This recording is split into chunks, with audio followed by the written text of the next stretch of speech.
picture this, all right. You are standing right in the middle of the Spotify Camp Nou. Oh, man. Yeah, it is May 10th, 2026. You're entirely surrounded by like a sea of 100,000 screaming fans. The air is thick. You can practically feel it vibrating. It's exactly vibrating, the kind of tension you just feel in your teeth, you know. And we are exactly 9 minutes into the absolute most anticipated football match of the entire season. El Clásico. The Clásico, Barcelona versus Real Madrid. And the ball is placed meticulously on this pristine green turf. It's a free kick just outside the penalty box. And a whole stadium just holds its breath, right? Yes.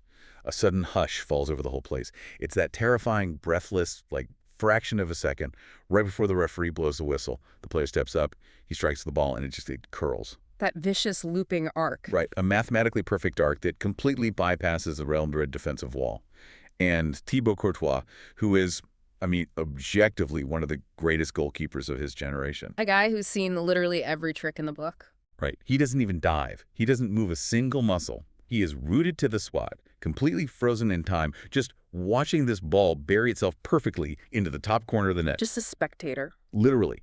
And the stadium absolutely erupts. The concrete is shaking. It is this moment of pure, unadulterated sporting perfection. It's the kind of moment that gets etched into the mythology of a club, like the second the ball crosses the line, a defining image of an entire era. Yeah. But what makes this specific sequence so compelling, and I mean, the execution of the free kick was beautiful, obviously, but it's the identity of the man who took it. Right, because the guy who just effectively won Barcelona their 29th La Liga title in the 9th minute at El Clásico wasn't, you know, a product of their famed La Masia Academy. Yeah, not at all. He didn't spend the last 10 years learning the Catalan geometry of passing or whatever. He wasn't some 100 million euro Galactico signing brought in to just sell shirts. It was Marcus Rashford. An English exile.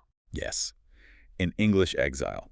A player who was deemed quite publicly and honestly brutally not hardworking enough by his former manager.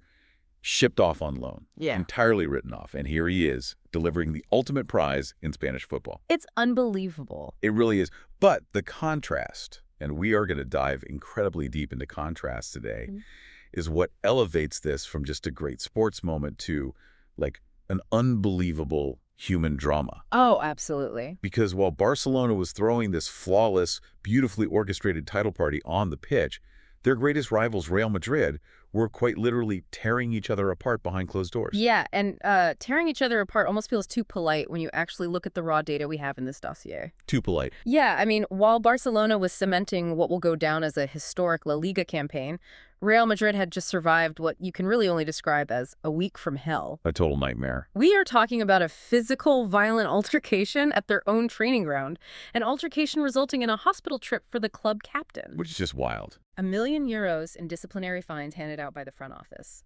A fan petition with 35 million signatures demanding the immediate sale of their star player. 35 million. Right.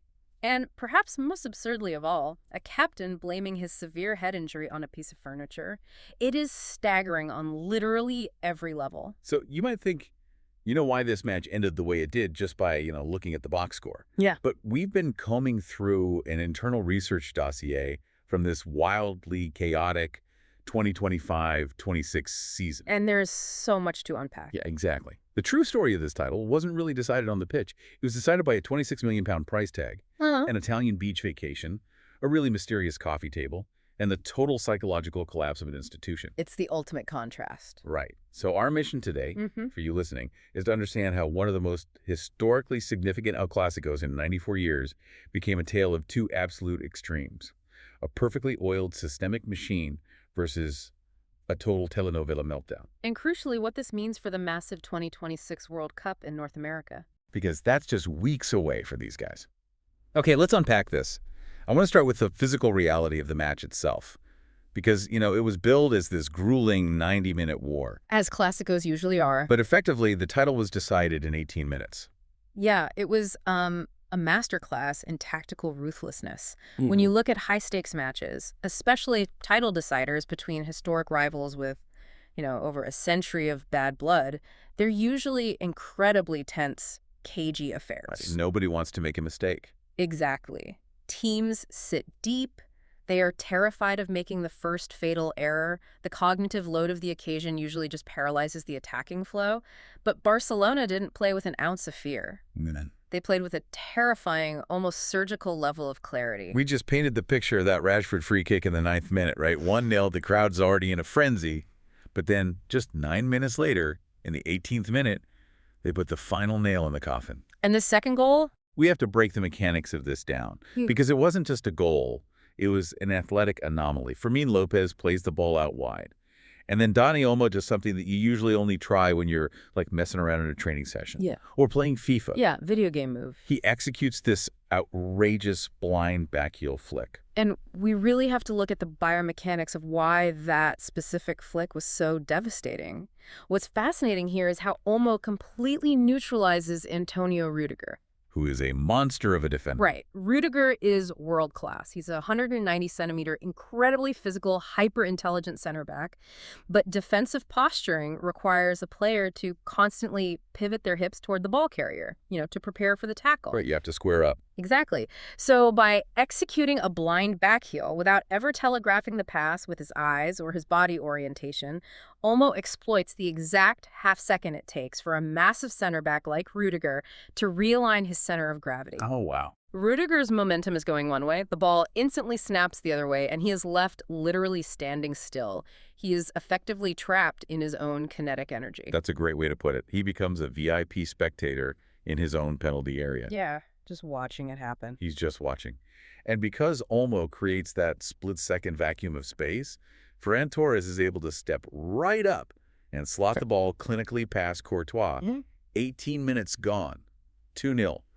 And the game is effectively over. Just suffocating control after that. Exactly. The rest of the match just played out with Barcelona in total control. Jude Bellingham had a strike ruled out for offside, and Eduardo Camavinga picked up a yellow card that was, let's be honest, clearly born out of pure, unfiltered frustration. He was just hacking guys down because he couldn't get near the ball. Totally. Yeah. But Madrid never really threatened. Now, here's where I want to push back on the narrative a little bit. Okay, let's hear it. Because if you just watch the highlights, it looks like a demolition. But I'm looking at the advanced analytics in the dossier and the expected goals. The XG was actually incredibly tight. Yes. The underlying numbers tell a very nuanced story. The XG was 0.99 for Barcelona and 0.79 for Real Madrid. Right. So if you're looking at the stat sheet, an XG of essentially 1 to 0.8 implies a very close match in terms of the raw scoring chances generated. On paper, yes. So if the chances were that close, weren't Barcelona just lucky? Yeah. Did they just happen to have 2 shots go in while Madrid's didn't? How is that a masterclass and not just, a fortunate bounce of the ball? It's a fantastic question, and it strikes at the very heart of what separates good teams from historically great championship teams. Okay, explain that. So expected goals measures the quality of the scoring chance based on historical data, right? Where the shot was taken from, the angle, the proximity of defenders. Right, the probability of shot going in. Exactly, but XG doesn't account for the elite finishing capability of the specific player striking the ball. Barcelona didn't need to bombard Real Madrid with 20 low-percentage shots to artificially inflate their XG. They weren't just spraying and praying. No. They didn't need to dominate the penalty box with a chaotic barrage of crosses.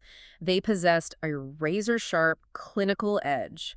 They generated 1 expected goal's worth of chances, but because of the elite technical execution of Rashford's free kick and Torres' placement, they scored 2 actual goals. While Madrid generated almost the exact same quality of chances. But lacked the composure, the cohesion, and the finishing instinct, and scored 0.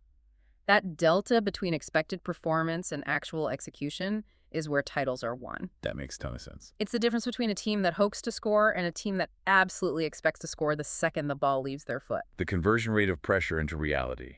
And if we're talking about the architect of this mentality, we have to look at the man on the touchline, Hansi Flick. What a job he's done. The transformation of this Barcelona side under his management is just nothing short of historic. But I need to understand the mechanics of this marriage. It's an interesting pairing. It is, because when we think of Barcelona, we think of Johan Cruyff, Pep Guardiola, Xavi. We think of like La Masia DNA. The tiki-taka. Right. The ball is a magnet pinging around in 3-yard triangles until the defense literally falls asleep. It's geometric strangulation. So how does Hansi Flick, a German tactician whose Bayern Munich teams look like terrifying runaway freight trains, how does he step into the Camp Nou and not immediately get rejected by the club's immune system? That was the defining question of his appointment, honestly. When Hansi Flick was brought in, it was a deeply polarizing decision within Catalonia. People were worried. Very worried. Critics assumed he would try to dismantle the sacred tiki-taka philosophy and replace it with heavy metal, physically exhausting German pressing. Which the fans would have hated. They would have rioted. But Flick is significantly smarter than that.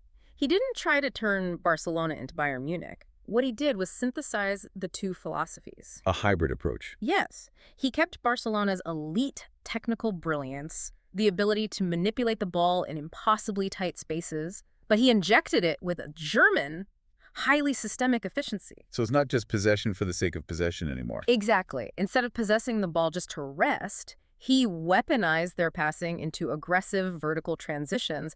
When they win the ball back, they don't cycle it backward. They instantly look for the throat. And it has resulted in a terrifying hybrid. The numbers in this dossier are just staggering. This win against Real Madrid marks Flick's 11th consecutive La Liga victory. Elite company. Unbelievable company. If you look at the history books of FC Barcelona, the managers who have achieved an 11-game win streak are a very, very exclusive club.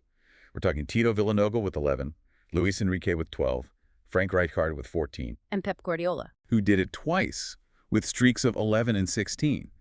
And Hansi Flick, in his tenure, has immediately pulled up a chair at that exact same table. And honestly, he's not just sitting at the table. He might be about to buy the entire restaurant. Yeah. Look at the aggregate season data. Barcelona now sits at 29 wins for the season. Achieving 29 victories at this specific stage of the campaign is already a La Liga record. No team in the history of Spanish top-flight football has ever accumulated this many wins by match day 35. That is wild. They currently have a 14-point lead with 3 games left. The title is mathematically locked. The trophy is in the cabinet. But they are still hunting. They want more than just the trophy. They are chasing absolute immortality right now. If they win their last 3 games, they hit 32 wins and exactly 100 points. And the 100-point mark is the holy grail of La Liga. It is the absolute ceiling of domestic dominance. It's basically a myth. Right. It has only been achieved twice in almost a century of football. Once by Jose Mourinho's ruthless Real Madrid, and once by Tito Villanova's emotionally charged Barcelona in the 2012-13 season. And Flick is right there. Flick has the very real opportunity to match the all-time points record, match the all-time wins record, and uniquely, and this is the most impressive part, if they win out at the Camp Nou, they will become the first team ever to win every single home match in a 38-game La Liga season. A perfect home record. The Spotify Camp Nou hasn't just been a stadium, it has been a psychological fortress. Teams arrive knowing they have mathematically already lost. Exactly. And when you think about the unique pressure of managing Barcelona, where simply winning isn't enough, you have to win with style, you have to entertain, you have to honor the philosophy. Flick has managed to satisfy the most demanding purists in the world while building this cold-blooded winning machine. It's a massive achievement. He even stated publicly right before the Clásico that he intends to stay for the 2026-27 season, shutting down all the whispers that he might take a national team job. He is building an empire. He really is. But Flick's system relies entirely on autonomous, high IQ decision-making, which makes his choice of a centerpiece so utterly fascinating to me. He didn't build this around a homegrown academy kid who spent a decade learning the geometry. No, he didn't. He built it around a player that Manchester United actively discarded. The Marcus Rashford redemption arc. It is, without question, the standout individual narrative of the entire European football season. It truly feels like a movie script that a studio executive would reject for being way too heavy-handed. Yep. Like, think about where Marcus Rashford was exactly a year ago. It was a dark time for him. We're talking about an English national treasure, Yeah. A guy who has murals painted of him in Manchester who completely lost his professional way. He was left out of the England squad for Euro 2024 by Gareth Southgate. Yeah. And for a player of his caliber, being told you aren't in the top 26 players in your country is a devastating psychological blow. And then it gets worse. Much worse. His club, Manchester United, brings in Ruben Amorim as manager. And Amorim doesn't just bench Rashford, he essentially excommunicates him. Amram went in front of the press and stated he wouldn't pick players who don't give 100% every day. And we really need to pause on that specific quote from Amram because the implications in the modern football economy are massive. It's not just a passing comment. Not at all. When a manager says a player isn't giving 100% every day, that isn't a critique of their form or their tactical fit. That is a direct assassination of their professional character. Right. It's a huge red flag. It signals to every other sporting director in Europe that this player is toxic, lazy, or disruptive. The market value of the player immediately plummets. He is deemed surplus to requirements, a massive financial liability sitting on the wage bill. Right. So in July 2025, United sends him out on loan to Barcelona just to get him out of the building. It's offloading him. And at the time, every pundit viewed this as a massive, bizarre gamble by Barca. They were taking on a player with a huge salary whose confidence was ostensibly shattered to pieces and dropping him into the most demanding tactical and technical environment in world football. But Flick saw something entirely different. What did he see? Well, where Amram saw a lack of effort, Flick saw a player who was tactically suffocated by a dysfunctional system in Manchester. Flick recognized that Rashford possesses an elite, unteachable trait: explosive, direct verticality. Okay. In Flick's hybrid system, where Barcelona wins the ball and immediately seeks to penetrate the defensive line, Rashford is the perfect spearhead. And the return on that supposed gamble is staggering. He hasn't just survived the pressure cooker of Catalonia, he has thrived. Across all competitions this season, he has 10 goals and 13 assists in 39 matches. Incredible numbers. And then he steps up and scores the 9th-minute title-winning free kick against Real Madrid in a World Cup year. It's poetic. And here is the detail in the dossier that actually made my jaw drop. Yeah. His permanent asking price from Manchester United right now is reported to be just £26 million. That figure is functionally a rounding error in the modern elite football economy. Just £26 million. £26 million for a player in his prime who just delivered a LaLiga title and possesses double-digit goals and assists. You routinely see clubs spend 60, 70, 80 million pounds on unproven potential. Every single transfer window. Exactly. So for Barcelona to secure a proven world-class match winner for 26 million is astonishing. As the research notes, he had been a top target at clubs across Europe for that exact price, but that free kick against Courtois has likely cemented him as the undisputed bargain of the decade. It is the ultimate vindication. But we can't talk about the attack without digging into his partner in crime, Ferran Torres. Oh, absolutely. He scored the second goal, the one set up by that blind back heel, and the dossier refers to his season as a quiet brilliance. But I have to push back here. Okay, why? The dossier notes he scored 15 goals in 30 La Liga matches. Now, 15 goals is a goal every other game. For a championship-winning team, that's a very solid return. But is it historic? I see what you mean. Right? Like, why are the internal metrics valuing him so incredibly highly if the raw goal count is just good, not necessarily alien level like a Messi or a Ronaldo? That is exactly why we have to look past the raw surface stats and into the structural mechanics of his game. The key metric the dossier highlights is that Torres' XG output is in the 99th percentile of all La Liga forwards. Okay, break that down for me. If he is in the 99th percentile for XG, but he only has 15 goals, what does that actually mean about how he moves on the pitch? It means his positional intelligence, his spatial awareness is operating on a completely different processing level than almost anyone else in the league. Expected goals, as we discussed, measures the quality of the chance. Right. Torres being in the 99th percentile means he absolutely refuses to take low probability shots. He doesn't shoot from terrible angles just to get a stat on the board. He's not forcing it. Exactly. He waits. He maps the movement of the defenders. He calculates the blind spots. He finds the microscopic seams in the defensive structure. And he arrives in the exact zone where a goal is statistically highly likely. Wow. He is the ultimate poacher, but updated for the algorithmic age of football. Having him paired with a player like Rashford, who is highly chaotic, explosive, and can score from outside the box from a dead ball, creates a multi-dimensional attack that defenses simply cannot compute. Because they're completely opposite threats. Yes.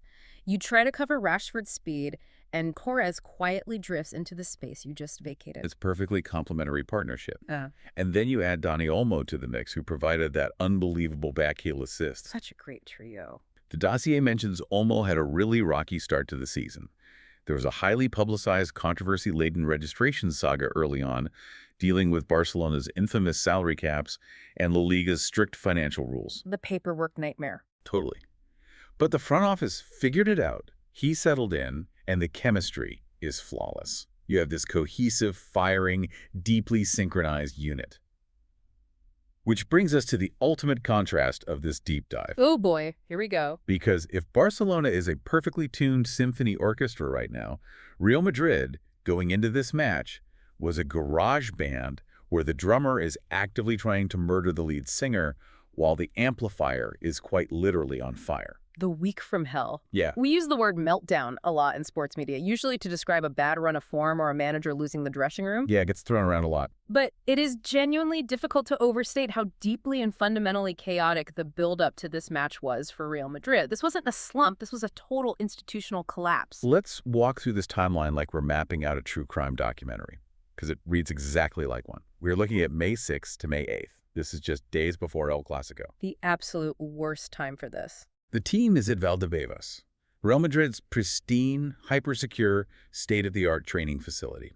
Federico Valverde, the club captain, the spiritual leader of the team, and Aurelien Tchouaméni, their defensive midfield enforcer, get into a physical altercation. And the dossier makes it very clear. This wasn't just a shoving match during a rondo drill. No.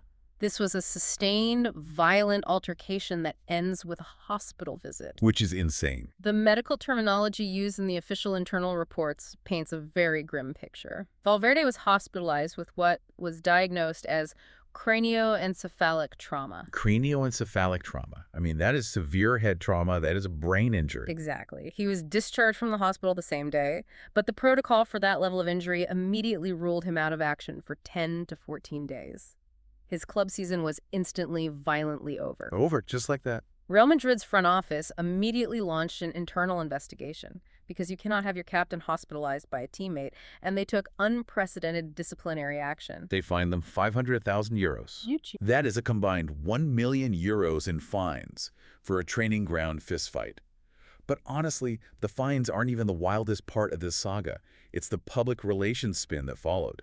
It is pure comedy. Oh, the statement. Valverde releases a statement on his Instagram account to try and calm the raging media storm. He apologizes to the fans, but he vehemently denies that any punches were thrown by Tchouaméni. Right. Instead, he claims the massive laceration on his forehead happened because he, quote, accidentally hit a table during a heated verbal argument. The infamous Valdebebas table. I mean, let's be serious. I have bumped into coffee tables before. I have bruised my shin. I have stubbed my toe. I have never sustained cranioencephalic trauma requiring an emergency room visit and a team of neurologists from a piece of furniture during a shouting match. It's tough, so. But let's look at the tactical fallout of this. I look at this through the lens of what I'd call tactical astigmatism. If your defensive midfielder, Tchouaméni, doesn't trust your box-to-box captain, Valverde, because they literally just had a fist fight. Or fought a table. Right, fought a table. What happens to the connective tissue of the team? How on earth do you prep a tactical game plan to stop a machine like Barcelona when the core of your midfield is fighting each other and blaming the furniture? The short answer is, you don't. You can't. The connective tissue you mentioned is entirely severed. It's just gone. Football at this elite level requires absolute blind trust. When Tchouaméni receives the ball under intense pressing from Barcelona, he needs to know exactly where Valverde is moving without looking. He can't hesitate. He needs to trust that Valverde will cover the space he leaves behind. When a physical fight of that magnitude occurs, that subconscious trust evaporates. They just stop playing for each other. The players start passing into tight, risky windows because they don't want to bail out the guy they are furious with. The psychological environment of a locker room is fragile even when you are winning every week. Right. When you're captain, the player who is inherently supposed to be the emotional shock absorber of the squad is the one generating the chaos, the entire authority structure of the management team dissolves. It's anarchy. The focus shifts 100% from tactical preparation to pure crisis management.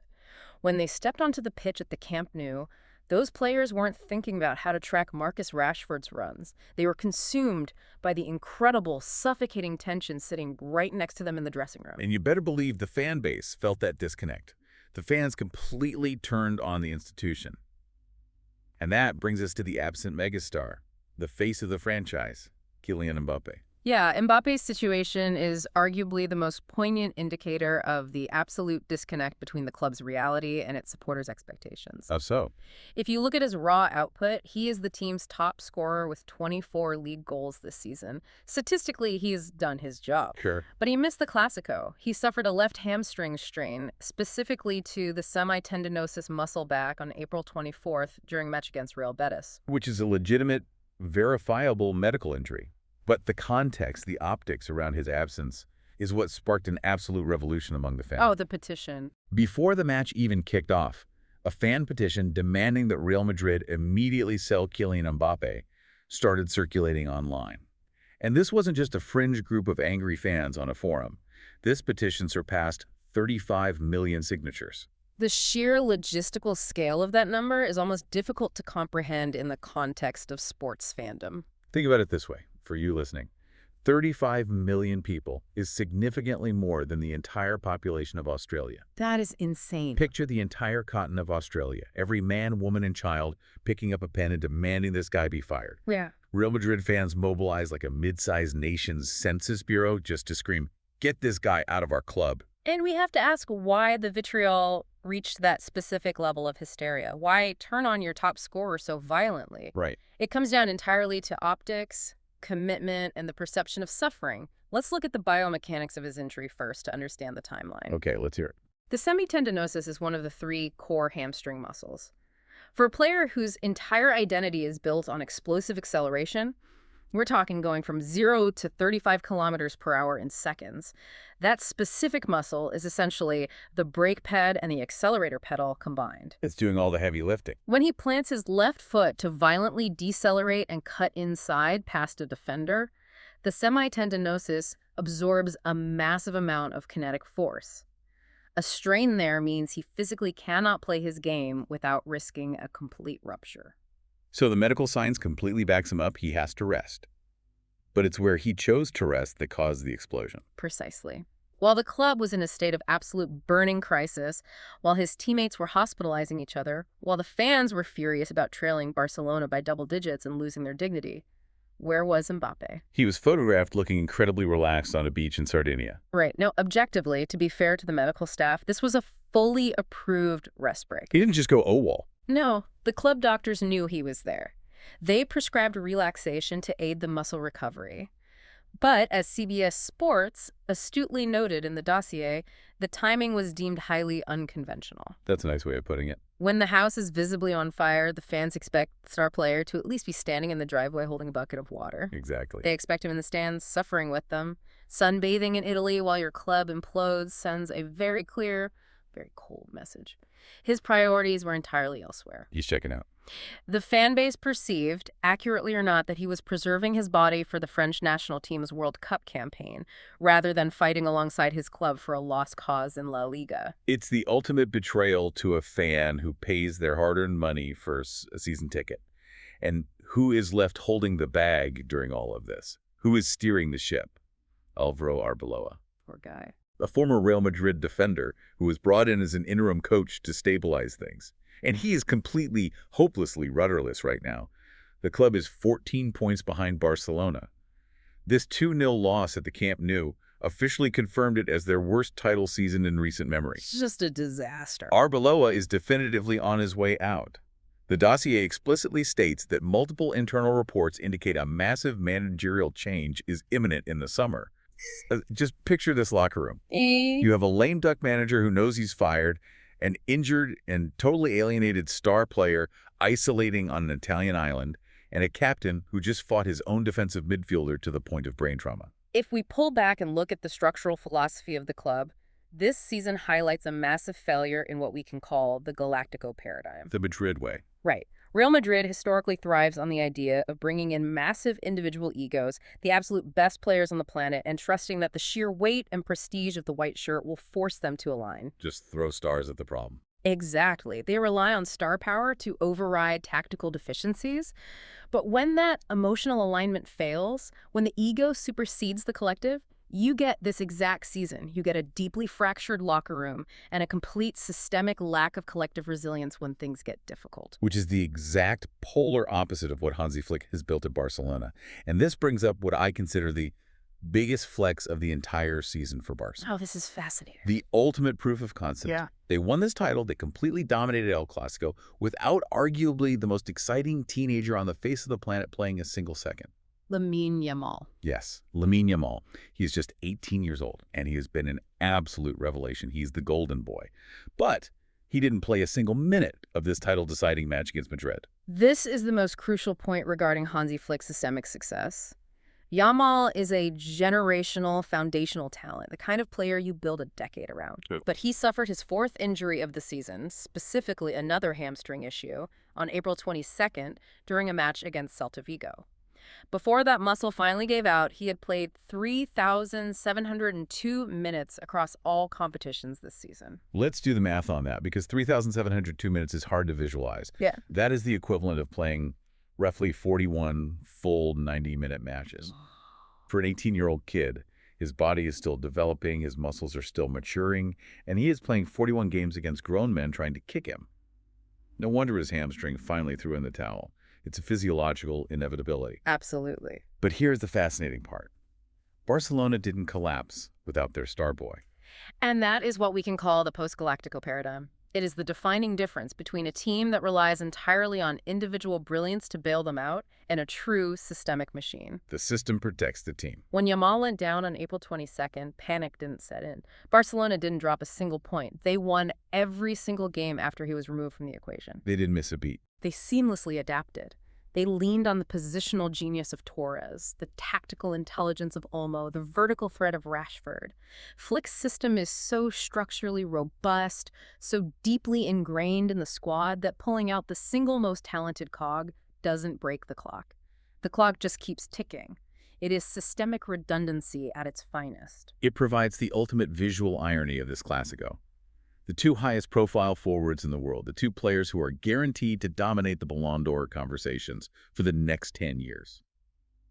Lamine Yamal and Kylian Mbappe both watched the defining game of the LaLiga season wearing tracksuits. Just incredible. Yamal from the VIP box in Catalonia and Mbappe from, well, perhaps still sipping an espresso in Sardinia. It is an incredibly striking visual, but it also speaks profound volumes about the grueling nature of modern elite football. There are just so many games now. The sheer unprecedented volume of games with expanded European competitions and international windows, the physical demands placed on these top-tier athletes mean that league titles are rarely, if ever, won by a single starting 11 anymore. You need an army. They are won by deep squads of 20-plus elite players who understand a unified system and can step in seamlessly when bodies inevitably break down. Barcelona had that profound depth and systemic cohesion. Real Madrid fundamentally did not. And beyond the current modern squad dynamics, the dossier threw out a piece of historical trivia that absolutely blew my mind. I had to read it twice. Oh, the 1932 stat. Yes. When we normally talk about El Clásico deciding the league, we usually mean it in a figurative sense. It gives one team unstoppable momentum or it breaks the other's spirit. But this game officially, mathematically, decided the title. Barcelona lifted the trophy specifically because of the 2-0 result at the final whistle. Do you know how incredibly rare that is? It is a statistical anomaly of the highest order. According to the historical data compiled by the research desk, this is only the second time in the entire 94-year history of La Liga that the title was officially decided by the final whistle of an El Clásico match. 94 years. You would think these two massive giants, who are almost always battling exclusively against each other for the top spot, would have endless, dramatic, title-deciding showdowns on the final days of the season. And you'd think it would happen all the time. But for it to mathematically clinch the league, it's only happened once before. And you have to go all the way back to an entirely different era of the sport to find it. You have to look at the 1931-1932 season. So long ago. It was a time when the ball was heavy leather, the tactical formations were completely alien to what we see today, and the league was still in its infancy. In that season, Real Madrid drew 2-2 with Barcelona to secure the exact points they needed to win their first ever La Liga title. Their very first. They obviously now have 36 of them, making them the most successful club in history, but that 1932 draw was their very first. It took almost a full century, 94 years of wars, transfers, and bitter rivalry for the exact reverse scenario to happen. That is wild. For Barcelona to mathematically clinch the league directly at the expense of Real Madrid, on the pitch, face-to-face, It adds an immense layer of historical gravity to what Hansi Flick and this specific squad have achieved. They didn't just win a trophy. They avenged a century-old historical footnote. It really does put it into perspective. It's not just a win for the record books. It's a generational marker. But as we sit here looking at this dossier on May 10th, 2026, the club season is effectively functionally over for these elite players. Right. The domestic trophies are being handed out, the parades are being planned, but there is a massive looming shadow over everything we've just talked about. The 2026 World Cup in North America is just weeks away. Exactly. This entire 38-game LaLiga campaign hasn't just been a battle for domestic Spanish supremacy. It's been a warm-up. For the elite players involved, it has been a high-stakes, 9-month-long live audition and physical preparation for the greatest tournament in global sports. The physical exhaustion, the torn hamstrings, the locker room fractures, and the tactical triumphs we've discussed, none of that stays in Spain. It all carries over. All of these factors bleed directly into the international stage. So let's play this out. What does this all mean for the World Cup? Let's start with the host nation, Spain. They are entering the tournament as the defending European champions. They are playing at home. And when you look at the roster, they basically are Barcelona right now. The psychological advantage Spain carries into this tournament is almost unfair. Look at the core of their likely 26-man squad. You have Lamine Yamal, Ferran Torres, Dani Olmo, Gavi, Pedri, Pau Cubarsí. That's the whole squad. The entire engine room, the created heartbeat of the Spanish national team, is the exact same engine room that just systematically steamrolled La Liga. They know exactly how to win together. They have the literal muscle memory of victory baked into their legs. Precisely. They have spent the last year perfecting Hansi Flick's systemic efficiency. Now, the Spanish national team manager doesn't have to spend 3 weeks of a condensed training camp trying to build chemistry from scratch. He can just let them play. He just has to harness that pre-existing elite cohesion. And the coordination regarding injuries between the club and the country has been masterful. The dossier explicitly notes that Barcelona has actively coordinated Yamal's recovery timeline directly with the Spanish FA. Oh, that's smart. They made the calculated decision to shut him down after his 4th hamstring injury on April 22nd, accepting that their system was robust enough to win the league without him. They did this explicitly to ensure his muscle heals perfectly, so he is fully ready to return to high-intensity training in late May. Right on time. Spain opens their World Cup campaign against Cape Verde on June 15th, and they will arrive riding an absolute synchronized high. It's the perfect dream setup for Spain. But let's look across the channel as England, because the Marcus Rashford resurgence is a massive, complicated storyline for their manager, Thomas Tuchel. Very complicated. England has already qualified for the World Cup. The dossier notes they were actually the first European nation to do so, boasting a perfect qualifying record. But injecting a highly confident, title-winning Marcus Rashford into that squad fundamentally changes their dynamic. It changes it significantly, and it forces a tactical rethink. Thomas Tuchel has publicly backed Rashford, recognizing his form and officially recalling him to the squad. Which he had to do. Now, England already possesses an embarrassment of riches in attacking areas. You have Harry Kane dropping deep, Phil Foden creating in tight spaces, Bukayo Saka driving down the wing. But Rashford offers something highly unique to that profile. That's speed. He offers pure, explosive, direct, vertical threat behind the defensive line. And as we literally just saw in the 9th minute against Madrid, he is a proven, cold-blooded, big-game match winner. But there's a flip side to the English coin. Yeah. You have Jude Bellingham. He had the strike ruled out for offside in the Clásico, but overall he has been suffering through this terrible, chaotic, toxic collapse at Real Madrid. Yeah, it's been rough for him. He is absolutely vital for England's midfield, but he's coming into the World Cup carrying the heavy psychological baggage of a disastrous club season. That is the ultimate test of Tuchel's cognitive load and managerial skill. He has to play psychologist. Big time. He had to elevate Bellingham, strip away the Madrid malaise, rebuild his confidence, and seamlessly integrate him with players like Rashford, who are flying incredibly high. You have one player arriving from a perfect systemic machine and another arriving from a burning building. Reconciling those two mental states requires elite man management. Oh, absolutely. Speaking of elite man management, we absolutely have to talk about the midfield grudge match. Because for me, this is the most fascinating, potentially explosive subplot of the entire summer. I know exactly where you're going with this. Federico Valverde and Aurelien Tchouameni, the two guys who fought at Valdebebas, The two guys fined €500,000 each, the guy with the brain trauma and the guy who allegedly caused it. It is a genuinely remarkable and precarious situation. Valverde's club season is definitively over due to the medical protocols surrounding that cranioencephalic trauma. Right. But he is aggressively prioritizing his fitness specifically to be ready for Uruguay's Group H opener against Saudi Arabia on June 15th. Uruguay has already successfully qualified from the grueling CONMEBOL region. What about Chouameni? Tchouameni, meanwhile, is physically available for France, though he is currently facing immense psychological uncertainty with heavy rumors swirling about a potential transfer away from Madrid, possibly to Manchester United. So I have to pose a scenario to you. Yeah. France and Uruguay are both powerhouse, deeply physical nations.